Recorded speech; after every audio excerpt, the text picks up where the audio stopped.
今日は我が家のキッチンを紹介します。私たちが住んでいるのは築40年以上の古い民家、一軒家ですね。ここに引っ越してきて約3年以上経ちます。で、壁紙とかはね、ところどころリフォームされているんですけれども、このね、台所は40年前のまんま、昭和懐かしいキッチンです。こちらがダイニングスペースで、この横が本棚などが置いてあるリビングスペースですね。で、この度、なんと台所すべて振り替えることになりました。お気づきの方もいらっしゃると思うんですが、ところどころ引き出しが抜けてたりとか、あと扉が外れちゃったりとかして、修理にね、直せるかなと思って工務店さんに来てもらったんですけれども、やっぱり難しいということで、台所を全部取り替えることになりました。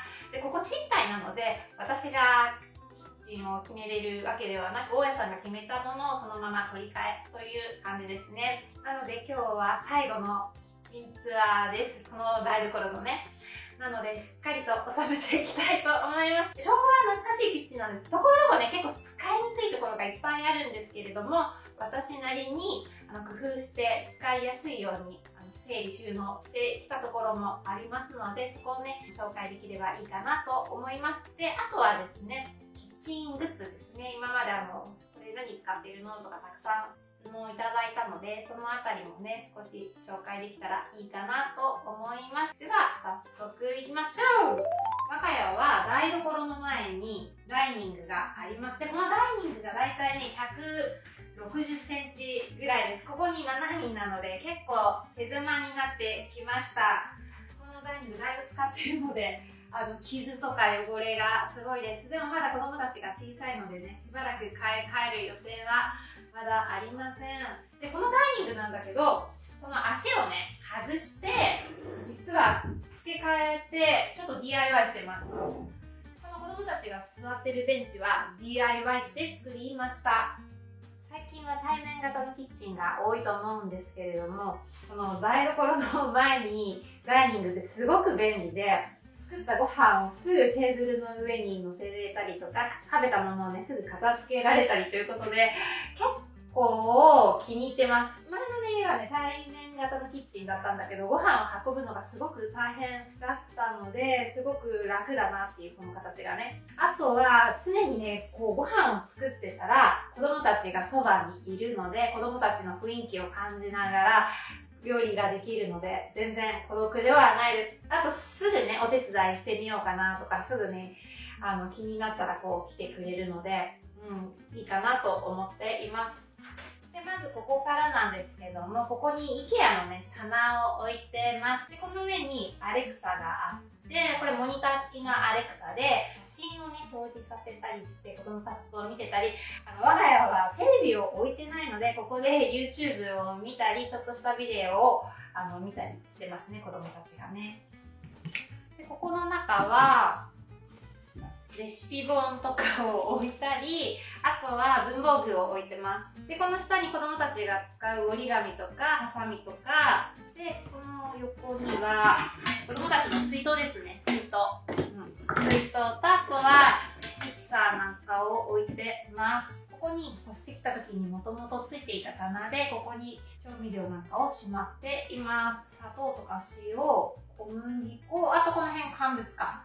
乾物、あとはごまとかわかんない。で、このラックはスパイスですね。これ使ってるボトルなんですけども、竹屋のフレッシュロックかなを使ってます。これ使いやすくて、300ml と、この下が 800ml だったかなを使ってます。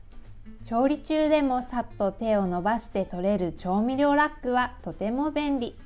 生活感が出やすい場所でもあるので、容器は統一しています。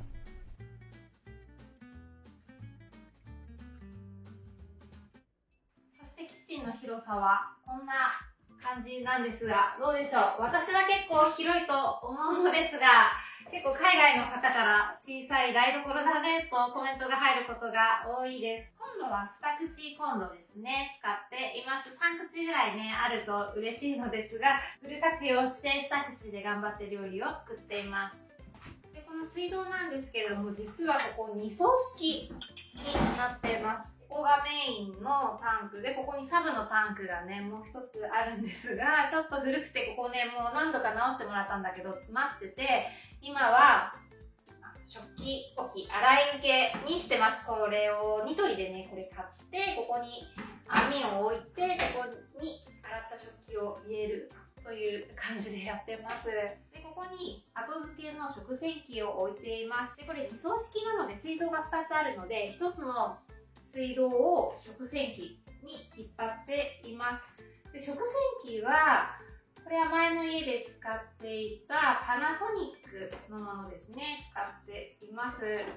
一番大きいものを選んだんですけれども、やっぱり7人家族なので、全ては入りきらないので、手洗いしていることが多いです。半分ぐらいはもう手洗いですね。鍋とかフライパンもだし、入らないものは全部手洗いしてます。でもやっぱりあると便利ですよね。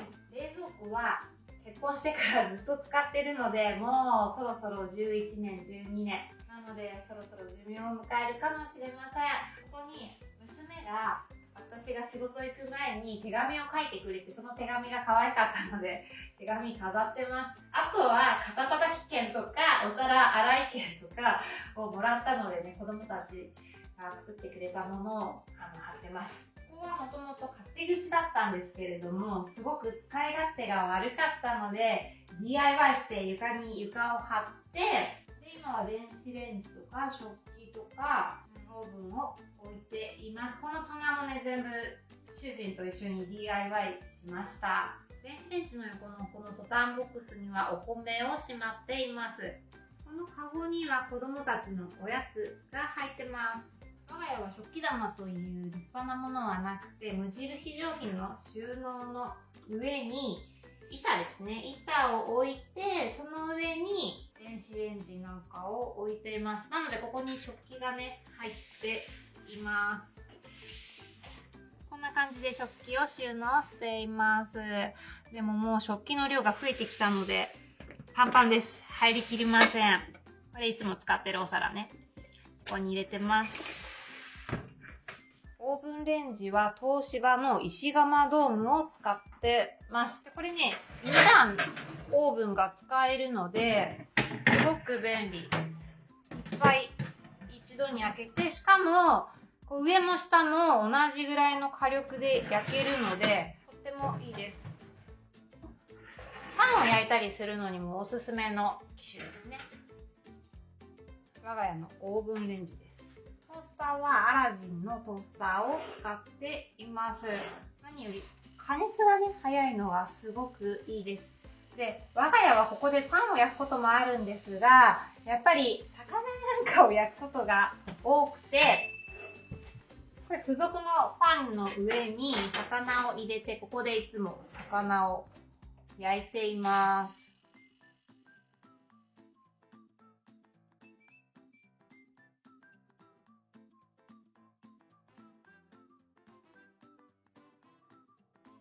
アラジンの4枚焼きのトースターにはこういうパンがついていて、私いつもこれで魚を焼いているんですが、このひっつかないホイルをこの上に乗せて、ここに魚ですね、鮭とかサバ乗せて、こんな感じで蓋をして焼いてます。これがね、すごく便利。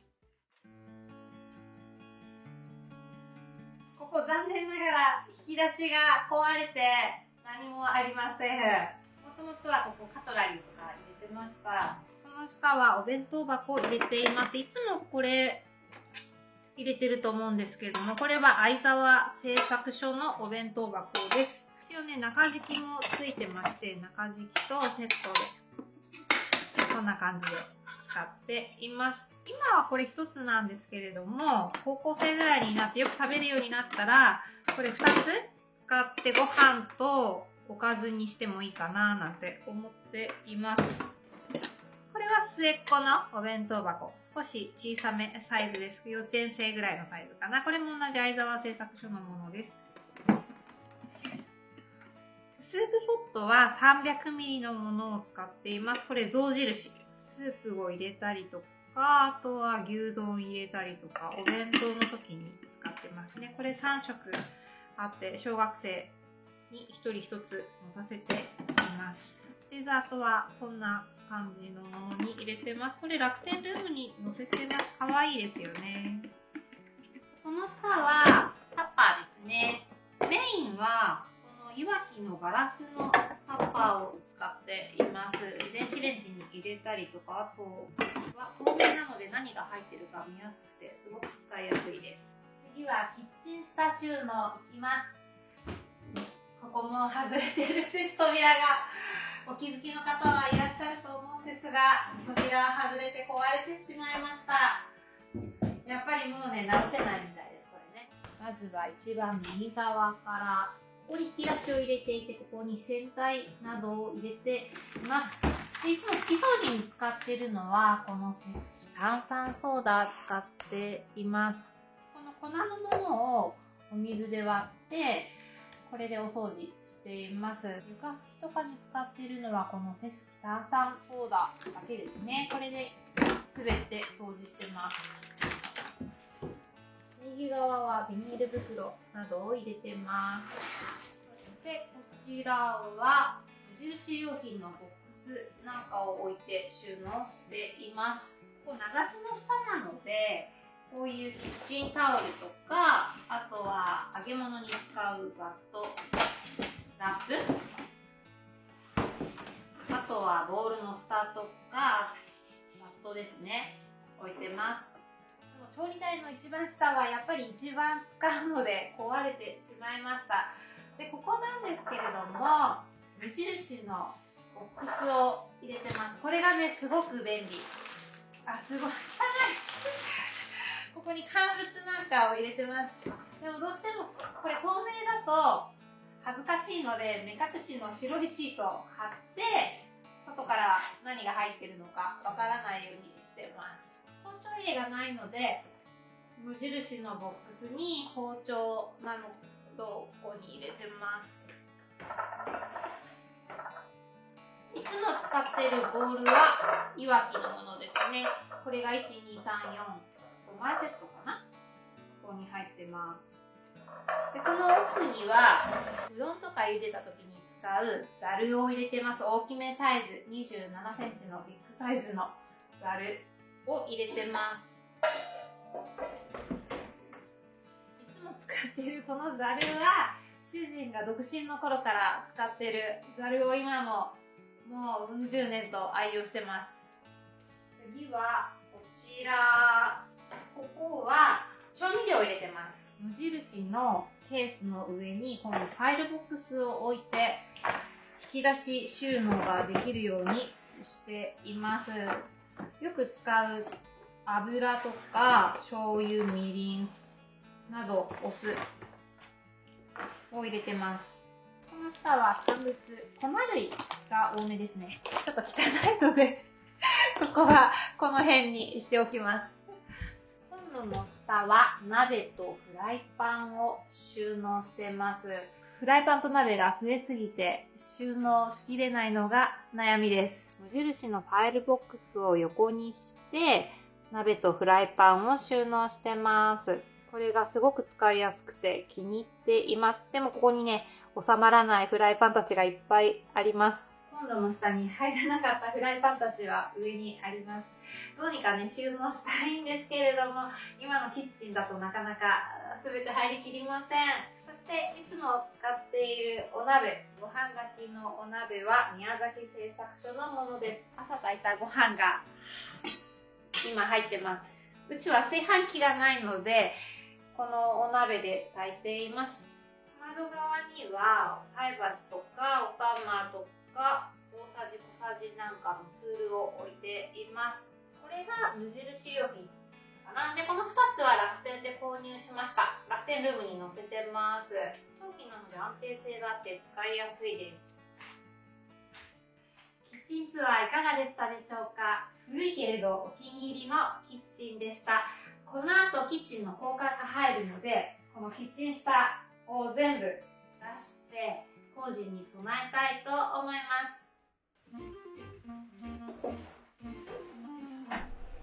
キッチン下に入っているものをすべて取り出します。キッチンの取り替えは数日かかるのかと思っていたら、作業はわずか数時間。まずは古いキッチンを取り外します。我が家は築40年の民家。キッチンを外すと古い床板が出てきました。ここに新しいキッチンを入れてもらいました。使いやすそうな引き出し収納。古いキッチンは少しカビ臭かったですが、ピカピカのキッチンはやっぱり気持ちがいいです。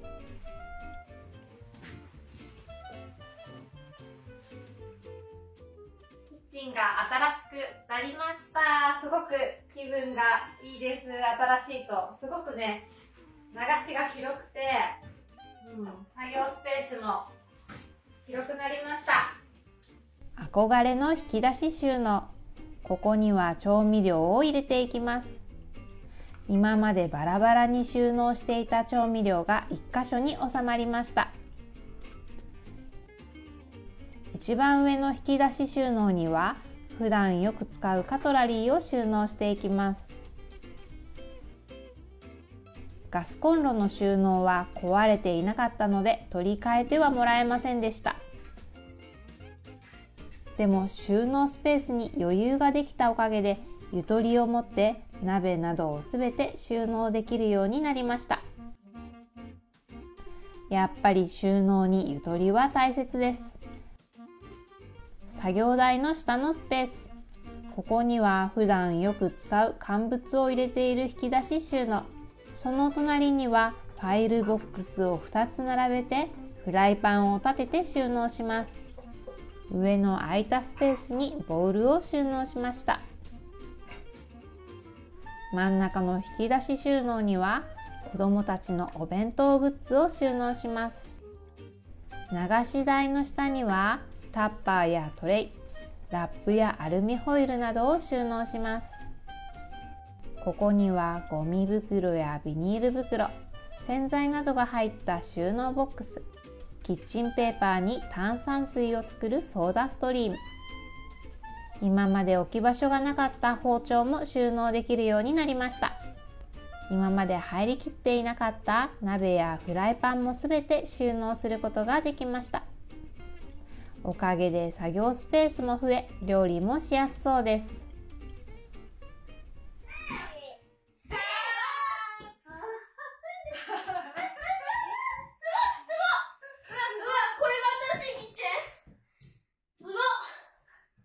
やばいなこれ。綺麗でしょ。めっちゃ綺麗。すごい。わお。壊れてた。うわすごい。いいでしょ。いい。綺麗綺麗。まあそんな。